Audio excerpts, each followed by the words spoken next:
ماشاءاللہ زندگی کی 92 بہاریں دیکھ چکے ہیں، 62 سال سے عملی صحافت میں ہیں۔ یہ فرمائیے کہ اس سارے دور میں پاکستان میں بہار کب آئی اور خزاں کب؟ ہمارے ہاں بہار اور خزاں دونوں کا تعین کرنا بڑا مشکل ہے، کیونکہ عموماً یہ ہے کہ جس کو ہم عہد بہار کہتے ہیں، جب اس کو قریب سے دیکھا تو وہ بھی خزاں رسیدہ نظر آئی۔ لیکن بہرحال اس کے باوجود میں یہ سمجھتا ہوں کہ ہمارے پاکستان میں صحافت نے بہت اہم کردار ادا کیا مختلف اوقات میں، اور جب یہاں حکومت میں عابریت پائی جاتی تھی اور صحافت کی جو آزادی تھی ان کا گلا گھونٹا جاتا تھا، تو صحافیوں نے، ادیبوں نے، شاعروں نے اس کے خلاف جد و جہد کی، اور ان کی جد و جہد عموماً کامیابی ثابت ہوئی۔ اور سیاست کا اور صحافت کا تو تعلق آپ کو پتہ ہی ہے، بڑا قریبی ہے، کیونکہ صحافت جو ہے وہ دراصل سیاست ہی کا ایک عکس ہے، اسی کی وہ تشکیل ایک دوسرے کرتے رہتے ہیں۔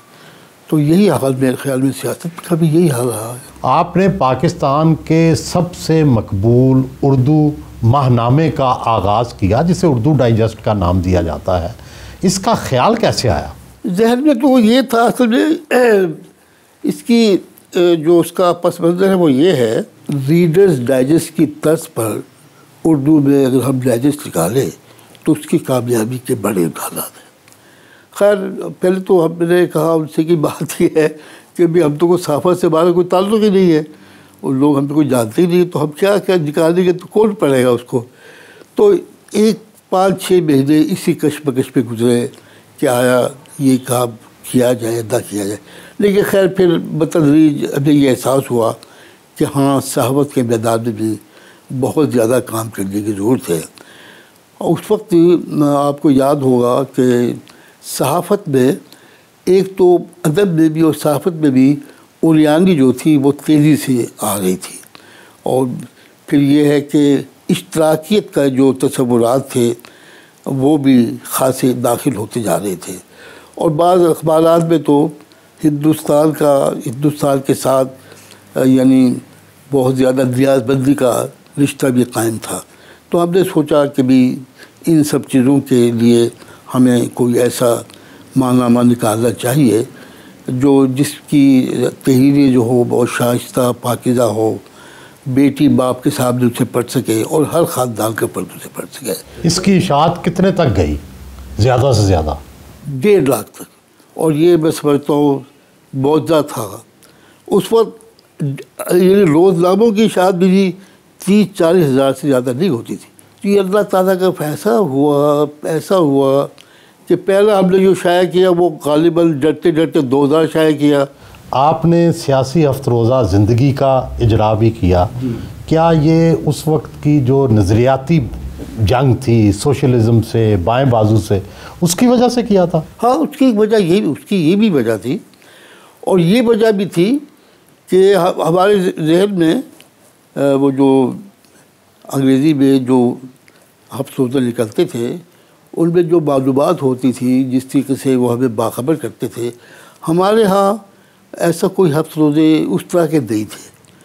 تو پھر ہم نے سوچا کہ، اور پھر جنگ بھی تیز ہو گئی تھی، نظریاتی جنگ بھی بہت تیز ہو گئی تھی، تو ہم نے پھر یہی سوچا کہ پہلے ماہنامہ تھا، پھر ماہنامہ ہم نے اس کے بعد پھر ہم نے ہفت روزہ نکالا، پھر ہم نے روزنامہ نکالا جسارت۔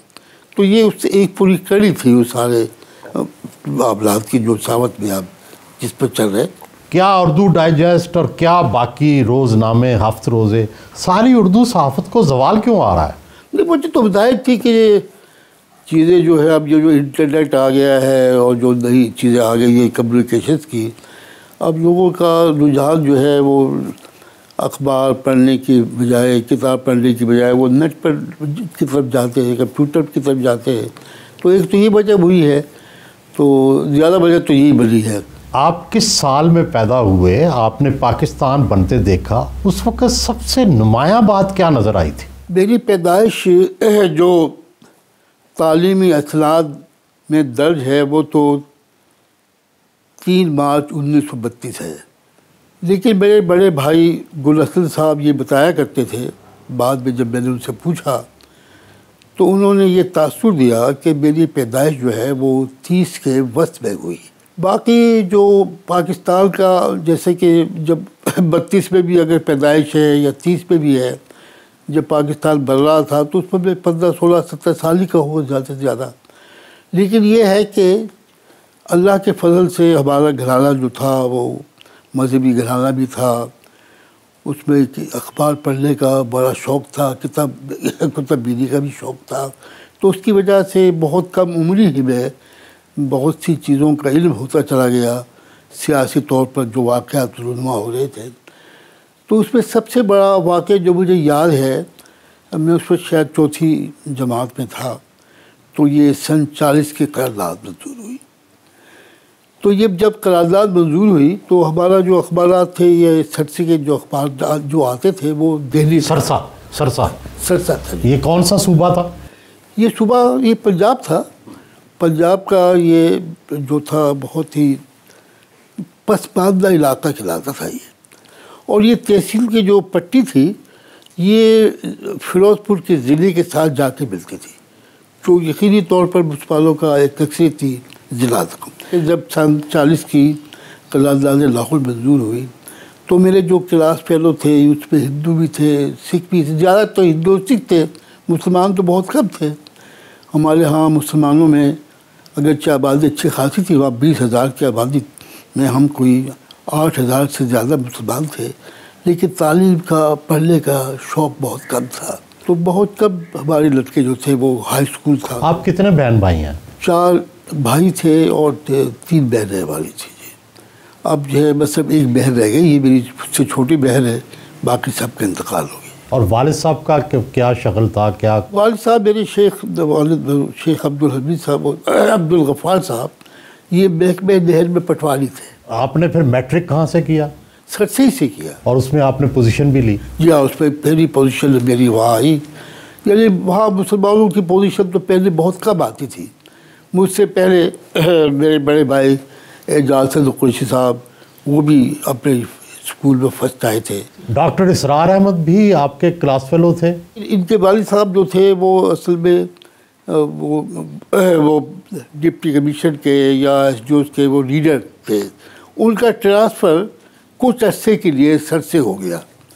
تو اس وقت میں 5 جماعت میں پڑھتا تھا، ڈاکٹر اسرار بھی 5 جماعت میں پڑھتے. تو اس وقت 1 سال اکٹھے ہم نے سرسے میں پڑھا. آپ کی کیا رشتہ داری تھی ان سے؟ وہ میرے پھوپھی زاد بھائی تھے.